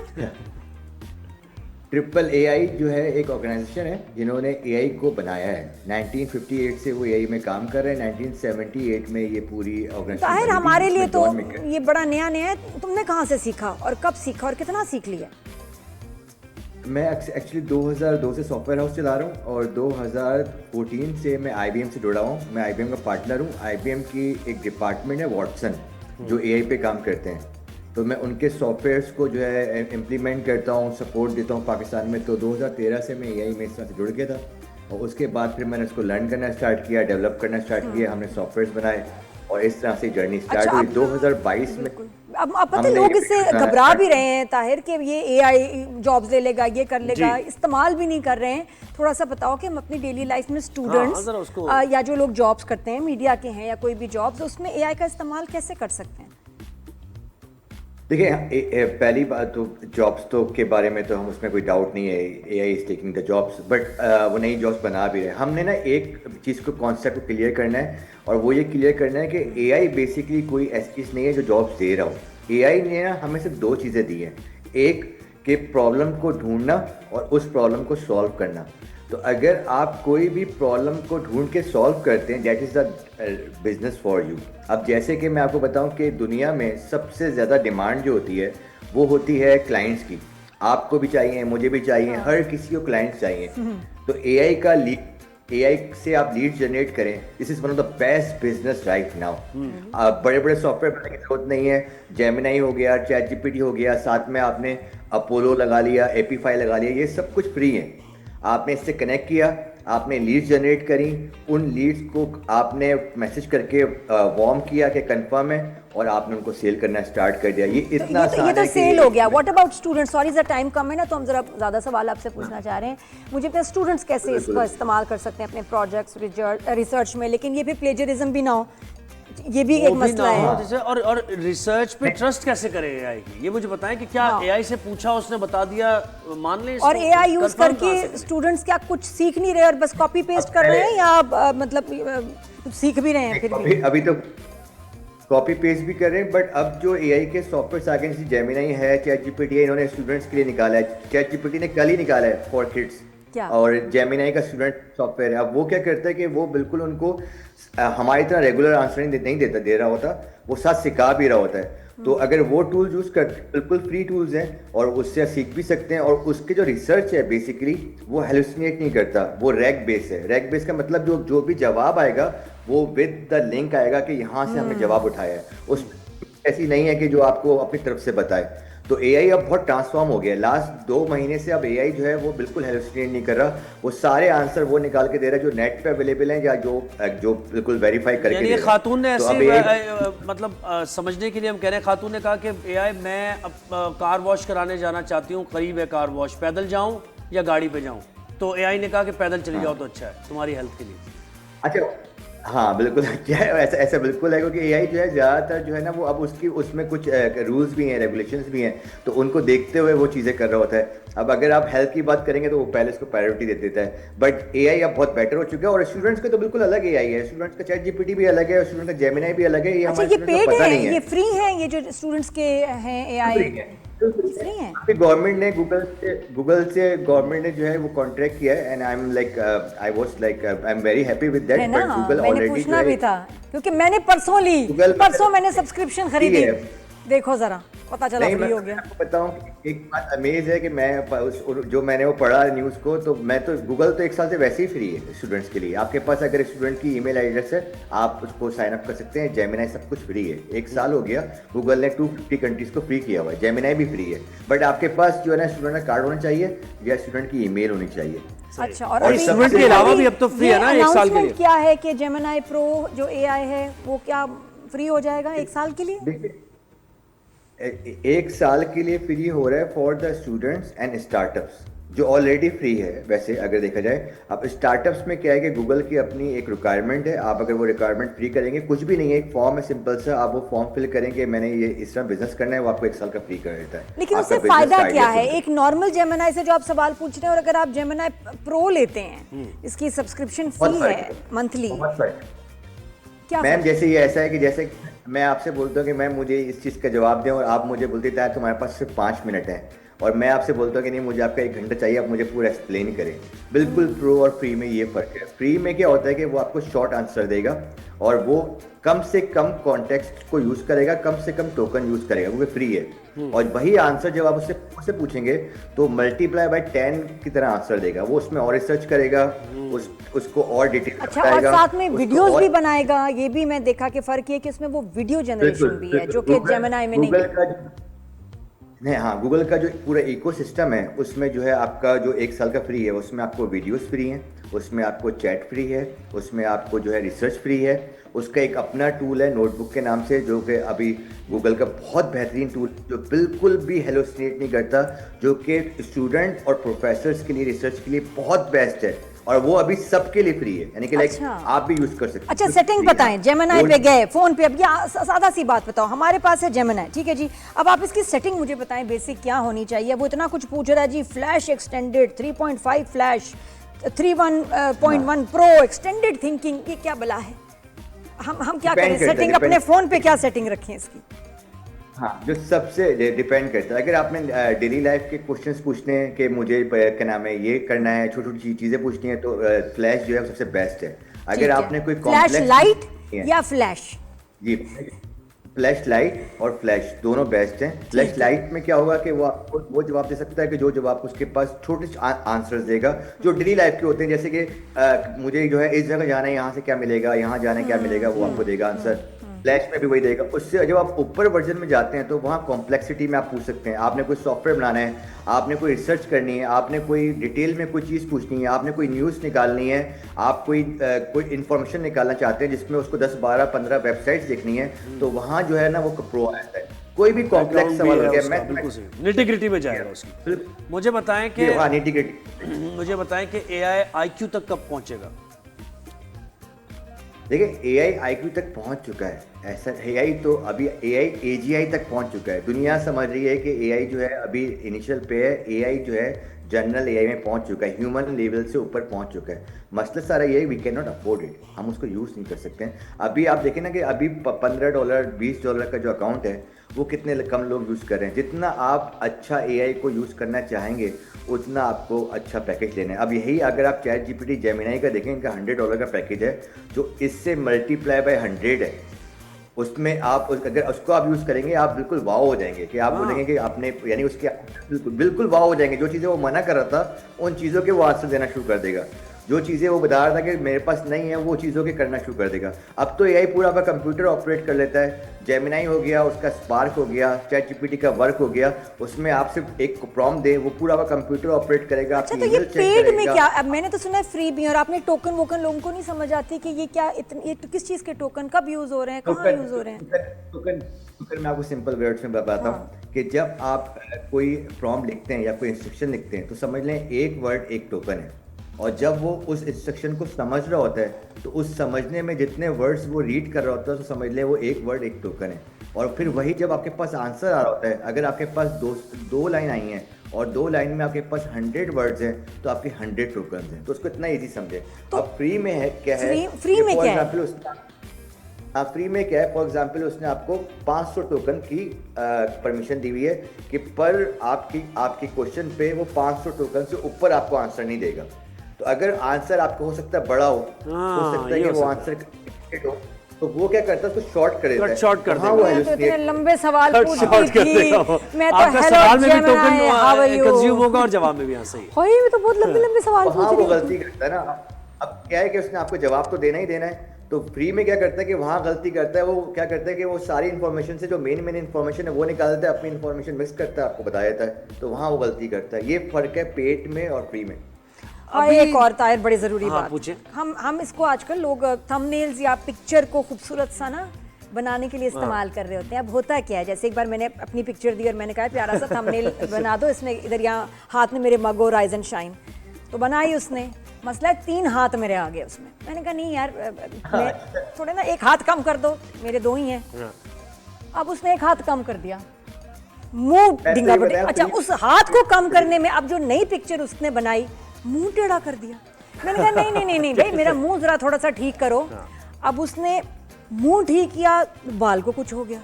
जितनी दफा आप एक पिक्चर उनसे ठीक करवाते हैं वो पहले से ज्यादा बुरी हो जाती है। ये क्या चक्कर है? बिल्कुल ऐसा ही, क्योंकि वो फर्स्ट पिक्चर में आपकी पिक्चर को याद करता है, उसके बाद वो पिक्चर हम बार बार दे नहीं रहे होते, हम बार बार उसको बोल रहे होते हैं ये करो, तो वो ना भूल जाता है, उसकी कॉन्टेक्स्ट मेमोरी होती है, वो भूल जाता है। तरीका क्या?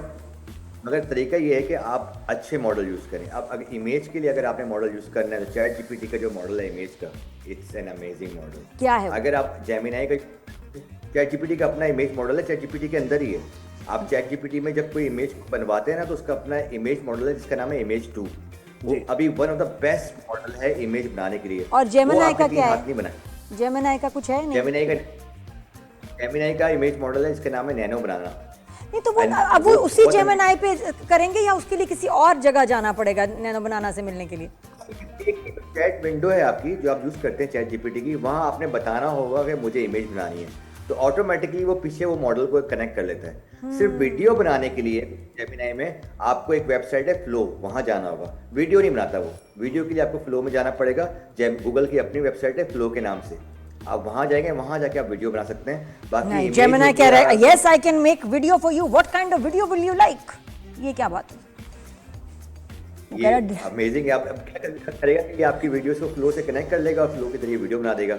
ये वीडियो बना सकता है, इमेज बना सकता है, आपके डैशबोर्ड्स बना सकता है, आपके लिए सॉफ्टवेयर्स बना सकता है, आपके लिए जो है पूरे ऑटोमेशन बना सकता है।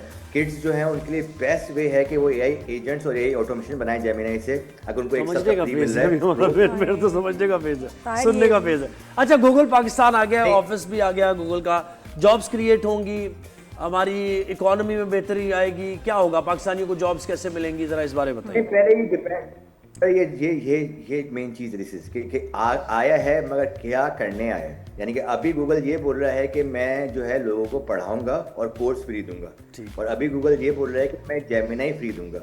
अभी वो ये नहीं कह रहा कि मैं यहाँ इंफ्रास्ट्रक्चर में मैं जो है कि नाम इन्वेस्ट कर रहा हूँ, या यहाँ मैं ऑफिस खोल रहा हूँ कि जहाँ जॉब बढ़ेंगी। अभी वो ये कह रहा है कि मैं जो गूगल के अपने कोर्सेज हैं, वो कह रहा है कि मैं कोर्सेज फ्री कर दूंगा यहाँ के लोगों के लिए। मैं जो मेरा जो एआई टूल्स है वो मैं 1 साल के लिए फ्री कर दूंगा, और साथ में जो एक गूगल का अपना प्लान है जो स्टार्टअप को सपोर्ट करता है, वो कह रहा है कि मैं वो फ्री कर दूंगा। वो वैसे ऑलरेडी फ्री है, मगर हमें फायदा ये होगा कि हमारे पास यहाँ पाकिस्तान में ऑफिस होगा, तो अब गवर्नमेंट जो है इंटरफेयर करके मेक श्योर कर सकती है कि पाकिस्तान के लोगों को खास तौर में स्टार्टअप्स को जो है फंडिंग मिले। तो this is a amazing thing Google की कि पाकिस्तान। बहुत शुक्रिया मोहम्मद ताहिर, आपने वक्त दिया हमें।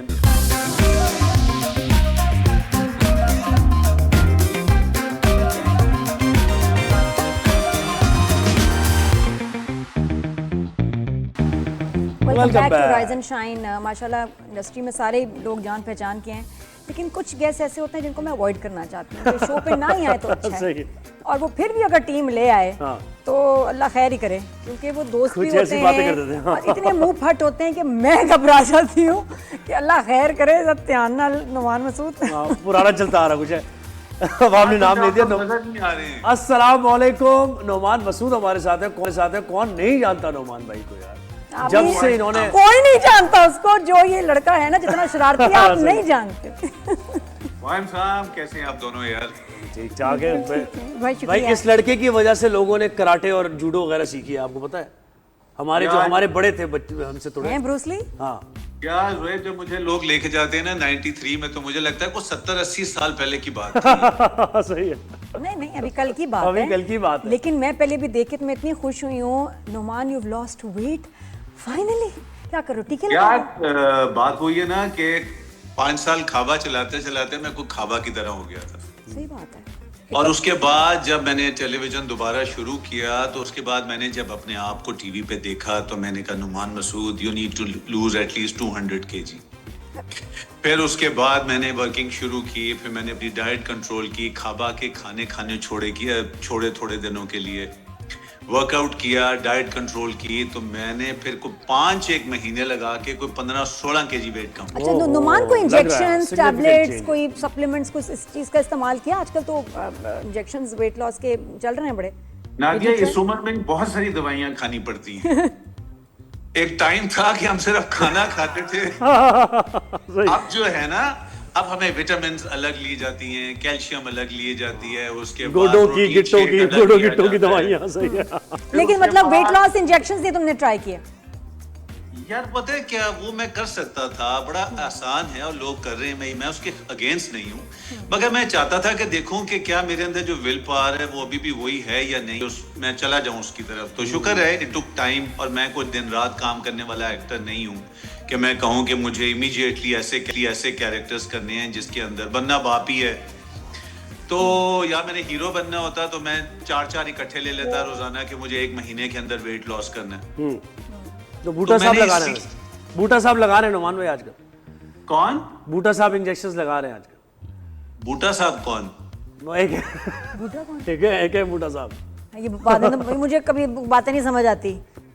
अच्छा, ये वो आदमी, ये जोएब हम बाद में बात करेंगे। बात करेंगे, ठीक है, बाद में बात करेंगे। नुमान, मुझे ये अक्सर बातें समझ नहीं आती, वो हमें अलग से करनी पड़ेगी। अलग से मुझे जरा देर से समझ आती है। ये बताओ नुमान, माशाल्लाह बिल्कुल ही चीज़ें चेंज हुई सैफी भाई के साथ जब से काम किया, तन्मन नीलो नील, एंड देन दिस वन, अब जो अभी हम देख रहे हैं आपकी इज्जत, जबरदस्त यार। मतलब एक बिल्कुल ही नया नुमान मसूद नजर आ रहा है आपकी इज्जत में, चौधरी साहब। यार Saif has been very lucky for me कि मैंने सैफ के साथ पहले भी काम किया। मैंने कहा यार कोई ऑर्डिनरी सा प्रोजेक्ट है जो इन्होंने मुझे ऑफर किया, मैंने कर दिया। मैंने कहा हो सकता है इस्लामाबाद कर रहे हैं, इनको कोई और नहीं मिला, तो इन्होंने कहा चलो यार नुमान को ले लेते हैं। तो that's how it all started. वो किया और जब वो चला तो वो it turned out to be something जिसके लिए मैं बड़ा रोया हूँ 2-3 महीने। और स्पेशली जब मैं तुम्हारे कमेंट सुनता था अतीका के, मरीना के, और मैंने वो शोज देखने शुरू किए तो things turned out very different for me. दोबारा मेरे अंदर वो एक चीज पैदा हुई कि नहीं यार, हम भी कुछ सादा खुशबू काम करें और लोगों को अच्छा लगे तो बड़ी बात है। मतलब तो दोबारा से क्या मतलब कि जो थी वो जो पैशन था वो खत्म हो गया था मेरा यार। पैशन पता है क्या है? देखो मैंने 93 में पहला प्ले किया था और अब 2000 और अब 2026 है, तो इट्स बीन ऑलमोस्ट 33 इयर्स। किसी का भी पैशन 33 सालों में उतना नहीं रहता। जो शुरू में 5-10 साल होते हैं ना, पैशन वही होता है। लेकिन उसके बाद फिर आपकी 9 to 5 जॉब शुरू हो जाती है। फिर अच्छा, आपको जो कैरेक्टर मिलता है यहाँ पे वो ड्रामा। देखो दूसरे ममालिक में ना, नादिया तुम्हें भी पता है कि नेटफ्लिक्स है, अमेज़न है, फिल्म्स हैं, उनके पास बहुत सारे एवेन्यूज हैं। सही। हमारा मसला ये है कि हमारे पास एक ही स्क्रिप्ट जब 100-200 दफा आना शुरू हो जाता है ना, तो हमें भी लगता है कि बस यार पैसे कमाना, क्योंकि वो काम हम कर चुके हैं, उसकी वाह भी हो चुकी है, अब उसकी हम फोटोकॉपियां दे रहे होते हैं। पैशन कहाँ से आएगा? सही कह रहे हैं, पैशन कहाँ से आएगा? उसकी अब हम फोटोकॉपियां दे रहे होते हैं फॉर द यंगर जनरेशन जिन्होंने हमारा प्रीवियस काम नहीं देखा। तो अब मुझे बताओ, उसमें नुमान जब कराची में थे, हब ऑफ मीडिया, ड्रामे बन रहे हैं, प्रोडक्शन भी हो रही है, लोकेशन भी तुम्हारे घर पे भी शूट हो रही होती थी, उधर तुम इतने खुश नहीं थे। डू यू थिंक एक अजीब बात है कि इस्लामाबाद जाने के बाद, हालांकि उससे पहले थाईलैंड वगैरह भी शिफ्ट हो रहा था, एकदम चेंज नहीं देखा जाए कि तुम्हारी देखो हालांकि दूर चले गए, इस्लामाबाद जाके काम बेहतर मिलने लगा, रेस्टोरेंट चल रहा है, सारी चीजें ऐसी चेंज हुई हैं इतनी दूर जाके। यार देखो बात वही है ना, मुझे कभी कोई पूछता है ना कराची अच्छा लगा, इस्लामाबाद अच्छा लगा, तो मैं उनसे कहता हूँ जब तक मैं कराची के अंदर काम कर रहा था ना डे एंड नाइट, और मेरा सराउंडिंग्स की तरफ ध्यान नहीं जाता था, तो it was me, my work, my family and my friends. ठीक है, उसके बाद जब बहुत काम करने के बाद नए लोग आ जाते हैं, आपको कई लोग रिप्लेस कर देते हैं, और जब मुझे मौका मिलता था कि मैं बाहर निकलूं तो मैं कहता था यार कराची तो बड़ी जल्दी खत्म हो गया है, हमारे पास फेज 8 है। मैं बाइकर भी हूं, तुम लोगों को पता है। तो मैं अपना बाइक लेके निकलता था, फेज 8 में घूम फिर के वापस आ जाता था। तो मैं कहता था कि यार ये तो इस पे कोई मेहनत नहीं कर रहा कराची के ऊपर, और कराची ने हम सबको बहुत नवाजा है, ऑल ऑफ अस, जितने लोग यहाँ से गए, जो वहाँ रहते हैं, कई लोगों को गिला भी है। खैर मुझे तो कराची ने बड़ा नवाजा। मैं कराची शिफ्ट हुआ तो I had great avenues in front of me. वो करके जब मैं वापस इस्लामाबाद आया तो वो टाइम था जिस वक्त मैं बहुत बोर हो चुका था, स्क्रिप्ट्स अच्छे नहीं आ रहे थे, फिर अम्मी चली गई 2020 में, तो मैं फिर आ गया इस्लामाबाद के चलो यार वापस चलते हैं, लेट्स डू समथिंग देयर। उस वक्त मुझे नहीं पता था कि मैंने क्या करना है, I just shifted to Islamabad. और जब मैं यहाँ आया तो फिर मैंने देखा यार सड़कें, पहाड़ है, तभी मैं बैरिया टाउन में पहाड़ी के ऊपर हूँ, तो मैंने सड़कें, बाइक निकाला, मरी जा रहे हैं, नथिया गली जा रहे हैं, इधर जा रहे हैं, एबटाबाद जा रहे हैं, मानसहरा जा रहे हैं, एटलीस्ट हम लाहौर जा रहे हैं, पेशावर जा रहे हैं। तो यहाँ रहते हुए ना जब आप मिड एज क्राइसिस से गुजर रहे होते हैं तो you have a lot to do. सही। तो इसलिए आपने वो, लेकिन और मुझे बताएं कि और देखो अब खुद जरा ज़ेन हालत में आए ना, जरा सुकून में ज़ेन हालत में आए, जैसे नहीं ज़ेन मींस कि आप जरा काम डाउन हुए ना, अपना वो आपका ऑरा वरा सारा हिसाब किताब है अलग, तो उसमें देखो कितनी अच्छी चीजें हुई, बेहतर प्रोजेक्ट जो कराची में इतने अच्छे नहीं कर रहे थे, इतने अच्छे रोल्स, इतने अच्छे डायरेक्टर, सब हिट हो रहे हैं, सब अच्छा चल रहा है, रेस्टोरेंट्स अच्छे चल रहे हैं, सब अच्छा हो रहा है। यार I am very grateful to God seriously कि समहाउ मेरा, I am an easily boy right from the beginning, और गया काम करने गया, क्योंकि इस्लामाबाद में कुछ नहीं होता था उस वक्त। मैंने प्रोडक्शंस भी शुरू की और मैं हर एक को कहता था यार इस्लामाबाद आके शूटिंग करो, इतने सारे आपके पास स्पॉट्स हैं यहाँ पे, इतनी सारी जगह हैं जहाँ आप कर सकते हैं। और मुझे ऐसे लगता है कि कराची वाले भी जो है ना, वो कराची के अंदर शूटिंग करते करते बेजार हो गए थे उन लोकेशन से, उनको भी अब कुछ नया नहीं मिल रहा था, तो उन्होंने कहा चलो यार हम इस्लामाबाद में अपना ऑफिस खोलते हैं। तो फिर MD प्रोडक्शंस इस्लामाबाद आया अंडर द बैनर ऑफ हम टीवी, फिर ग्रीन टीवी खुला, और भी खुले दूसरे चैनल्स, उन्होंने इतना नहीं बना सके, मगर इन दोनों चैनल ने, स्पेशली मेरी हम टीवी के साथ तो एक पुरानी एसोसिएशन।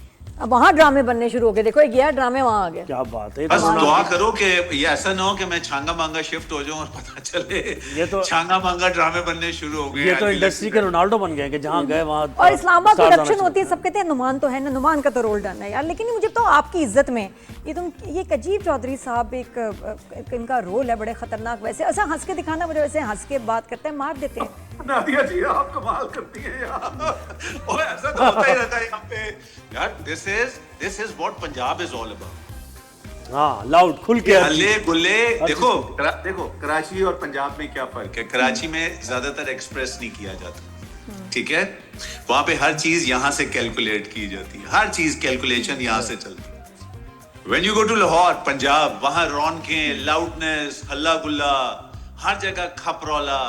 तो ऑफ कोर्स इन्होंने जब इस्लामाबाद बनाया, और चौधरी साहब या तो होते ना, कोई वडेरे साहब होते तो वो एक अलग कैरेक्टर होता। तो जब आप चौधरी साहब है ना, तो there are lot of Chaudhry साहब वो आई नो कि वो बड़े हल्ले गुल्ले वाले हैं, बड़े लाउड हैं। हम सारे परेशान बैठे होते हैं और एकदम एक आदमी हंसने लग जाता है बीच में, और सारे उसकी तरफ देखते हैं कि यार ये क्या था, और फिर एक बड़ा लाइट मूड हो जाता है। हाँ। तो मेरे बहुत सारे ऐसे दोस्त हैं यहाँ पे जो परेशानी होगी, बम फट रहा होगा, उनकी हालत खराब होगी, अगर वो एकदम हंसना शुरू करे, कोई गल नहीं यार, हो जाएगा, कोई गल नहीं, होता रहता है, कोई गल नहीं, अगर कुछ हो गया ना होता रहता है, कोई गल नहीं। तो कुछ मुझे सैफ ने जब गाइड किया तो फिर मैंने कहा अच्छा, मैं तो बड़ा सोच के गया था कि यार मैं लैंड क्रूजर से उतरूंगा, पीछे डाले आ रहे हैं, एक और ही तरह का कैरेक्टर होगा ये कि मैं बड़ा सीरियस रोब-दाब होगा मेरा। मैं वहां गया, सैफ ने कहा नहीं, एक तो मुझे हंसी आने लगी। मैं जहां जाता हूँ ना, या जो भी मुझे कास्ट करता है, अभी भी मैं शहजाद काश्मीरी का एक सीरियल कर रहा हूँ, मुनव्वरा का खादिम। मैं जिसके सेट पे जाता हूँ वो पहली बार पता है क्या कहता है, यार हमें नुमान मसूद नहीं चाहिए। कौन चाहिए? मैंने कहा यार फिर क्या चाहिए, फिर क्या चाहिए, हमें ये वाला कैरेक्टर चाहिए। मैं कहता हूँ अच्छा, फिर मैं उनको मिसालें देता हूँ। मैंने कहा यार मेरे जितने भी दोस्त हैं, शहजाद नवाज है, फरहान ताहिर है, अली ताहिर है, सारे ठीक है। नहीं यार, कोशिश करते हैं वो, आपने क्यों कह दिया उनको? वो कोशिश करते हैं कैरेक्टर में आने। नहीं, बात है कि मुझे मतलब है कि वो कैरेक्टर में फरहान ताहिर ग्रेट पर्सनैलिटीज, ठीक है, वो स्क्रीन पे आते हैं, स्क्रीन भर जाती है, मगर उनको कोई नहीं कहता यार हमें इसमें शहजाद नवाज नहीं चाहिए, हमें इसमें फरहान ताहिर नहीं चाहिए। मेरी शक्ल देखते ही उनको ऐसे लगता है कि यार इसके साथ हम खेल सकते हैं, इस आदमी के साथ। तो वो मुझे कहेंगे कि यार क्या खेल रहे हैं। अच्छा, वैसे एक्टर की खासियत भी है नुमान भाई, कुछ की लिमिटेशन होती है एक्टर्स की कि वो होते हैं, उन्हीं की पर्सनैलिटी होती है। अब उन्हीं से लगे बदले 2-3 रोल्स हैं जो उन्हें मिलने हैं। बहुत से एक्टर बिल्कुल अलग एक ट्रांसफॉर्म कर जाते हैं अगर उन्हें कोई कैरेक्टर दूसरा। रोई में ऐसा रिसेंटली होने लगा है। पहले तो नुमान मसूद को लिया ही इसलिए जाता था कि अच्छा यार अच्छा बोलता है, अंग्रेजी आती है उसको, कपड़े बड़े अच्छे पहनता है, तो वो जो महंगा वाला आदमी दिखाना है ना, उसके लिए ले लो इनको। कुछ उनको चाहिए होता था, स्क्रिप्ट पकड़ाते थे, बताते भी नहीं थे कि बोलना कैसे। मगर मुझे खुशी इस बात की हो रही है कि जूं हमारा एक्सपोजर बढ़ता जा रहा है ना यहाँ पे, और हम अपनी लिमिटेशंस में रहते हुए हम जितना भी खेल पाते हैं अपने टेलीविजन के ऊपर, तो जो हमारे क्रिएटिव डायरेक्टर्स हैं ना, जिसमें सैफ, सच्ची बात है सैफ के साथ मैंने एज ए कलीग तो बहुत काम किया हुआ है, being an actor, he is also an actor, director बिल्कुल।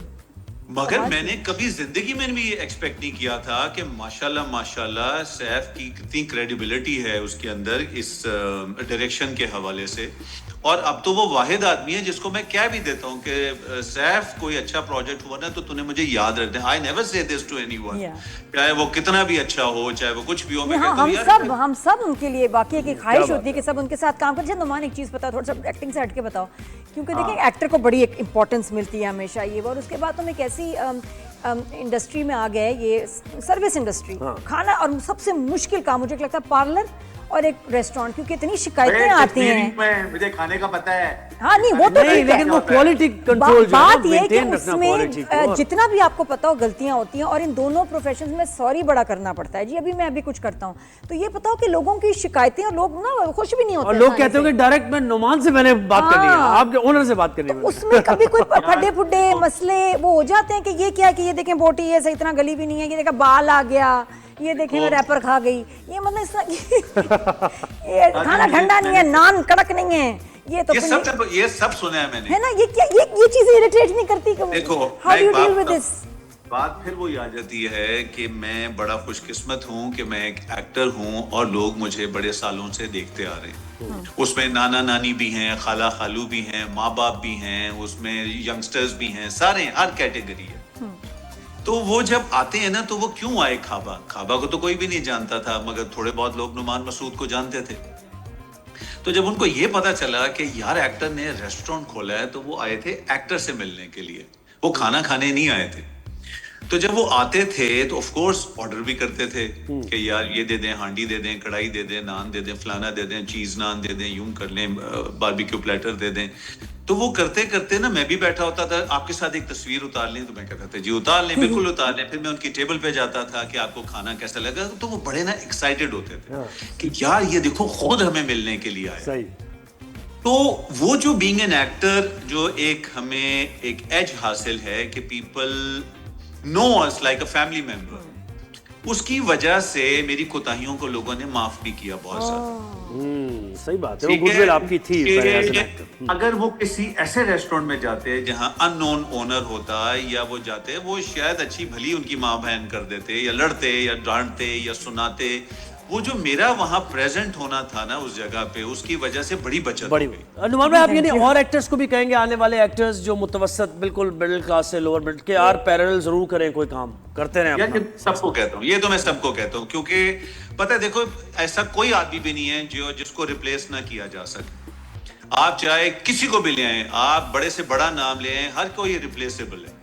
इसलिए अगर आप ये सोचेंगे कि हमने इंडस्ट्री में आ गए और अब ताक क़यामत हम काम करते रहेंगे, ऐसा पॉसिबल और काम नहीं। मिलता रहेगा और काम मिलता रहेगा। मैं बता रहा हूँ अपना कि एक टाइम आ गया था, हालांकि अल्हम्दुलिल्लाह मेरे माँ बाप PIS हैं, फाइनेंशियली मुझे कभी इतना इशू नहीं हुआ। उसके बावजूद मैंने जो कराची में 2016 से लेके 2020 तक का टाइम गुजारा, मैंने लोगों को कॉल्स की, मैंने बहुत सारे अपने दोस्तों को कॉल की जो बड़ी अच्छी पोजीशन पे बैठे थे कि यार मेरे पास स्क्रिप्ट टाइम है, कोई अच्छा कैरेक्टर होना बताना। पर लोग बहाने बहाने से बात करते हैं ना, कोई भी ये नहीं कहता कि यार मुझे बड़ी जरूरत है, यार मुझे काम यानी चाहिए। पैसे की कमी थी, आपने देखी वो कि यार कैसे में अपना, ठीक है ना। मुझे फाइनेंशियली कभी भी अल्हम्दुलिल्लाह प्रॉब्लम नहीं हुई, मगर मेरा पैशन एक्टिंग रहा, जो मैंने इतने साल किया, उससे मैंने नाम कमाया, पैसे कमाए, सब कुछ किया।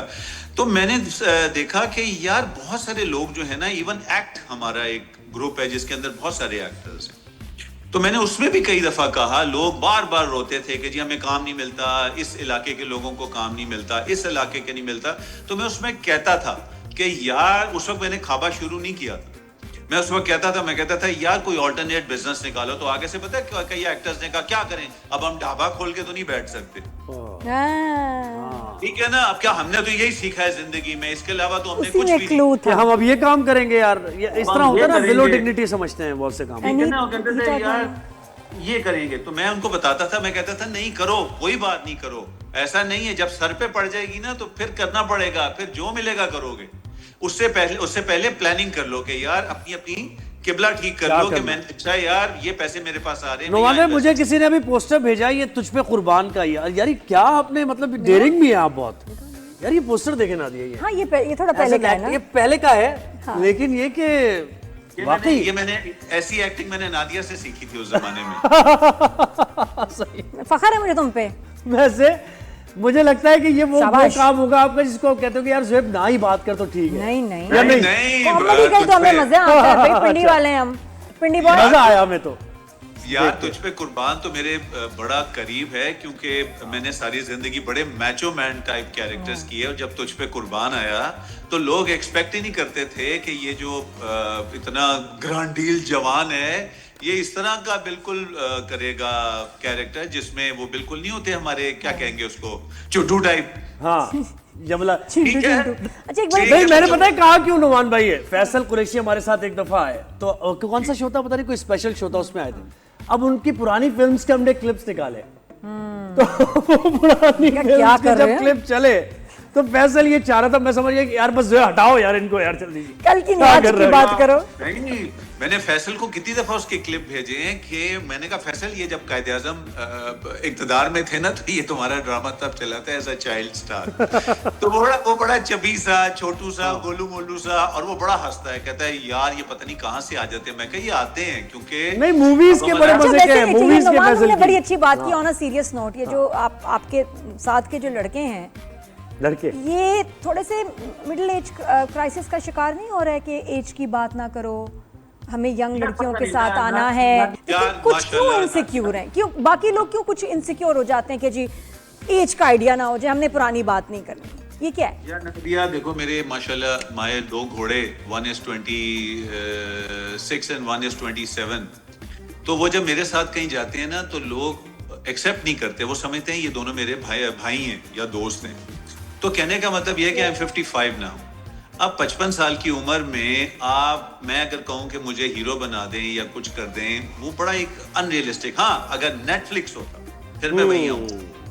अगर नेटफ्लिक्स होता तो मेरी एज में जो लोगों ने इतने साल एक्टिंग सीखी है वो अब आके इम्प्लीमेंट क्या करते। बात है, रेलवे मैन में आप होते अगर। नहीं, ये बताओ नुमान, जब हम फाइनेंशियल क्राइसिस और डिफिकल्टीज की बात कर रहे थे, एक टाइम था व्हेन एक थोड़ा सा आपके लिए मुश्किल था जब पैसे स्टक हो गए प्रोडक्शन के, आई रिमेंबर, और वो 8-10 करोड़ों वाले फिगर्स थे, वो वापस रिकवर हुए या नहीं? और दूसरा वो कितना मुश्किल था यार, जितनी भी फाइनेंशियल बैंकिंग हो, ये मैं बैंकिंग कह रही हूँ, बैकिंग हो, लेकिन आपका 9-10 करोड़ फंस जाएं तो वो बड़ा स्ट्रेसफुल होता है यार। ये वो टाइम था जिस वक्त मैं इतना परेशान था कि समरीन नुमान को आप जानते होंगे आप लोग, वो मेरा बेटर हाफ है, उन्होंने मुझे हार्ली डेविडसन गिफ्ट किया था कि तुम एक काम करो, तुम बाइक लेके निकल जाया करो। मैं कहा तुम्हें ये किसने बताया? तो उसको इजाज, दानिश खाजा और फैसल ने कहा कि मियाँ जो है ना परेशान है, उसको तुम बाइक ले दो ताकि वो निकल जाया करे इधर उधर।